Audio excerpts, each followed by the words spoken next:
Hello everyone and welcome to my channel. আজি আছিল day 6 of my physio life. আজি ৰাতিপুৱাৰে পৰা মোৰ মনটো বহুতে বেছি বেয়া হৈ আছিল। কিয় বেয়া হৈ আছিল এটো মই আপোনালোকক পিছত জনাই আছো। ব্ৰেকফাষ্টত বনালো পাস্তা, খাবলৈ একদমে বেয়া হ'ল। মোৰ ব্ৰেকফাষ্ট হোৱালৈকে ইফালে ভন্টি স্কুলৰ পৰা আহি পালে। পিছত আমাৰ ঘৰৰ কাষৰ মন্দিৰটোতে কিবা পূজা হৈ আছিল। তাতে এপাক এনেই গলো মনটো ভাল লাগিব বুলি। মন্দিৰৰ পৰা ঘৰ উভতি আহি দেখো মটন। শ্ৰাৱণ মাহ যেহেতু টোটালি কমপ্লিটলি ভেজ, কিন্তু আনিছে যেতিয়া এতিয়াতো বনাব লাগিবই। সেইটো কাৰণে মই আমাৰ এক্সট্ৰাকে যোনটো পাকঘৰ আছে য'ত নন ভেজ ব্যৱহাৰ হয় তাতে খুব সিম্পল ভাৱেৰে মই মটনটো বনাই দিলোঁ।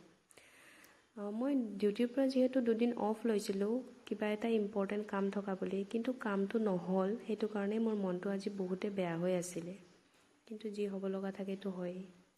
আপোনালোকক যদি মোৰ চেনেলটো ভাল লাগিছে please like, share and subscribe কৰি দিব। তেতিয়াহ'লে বাই।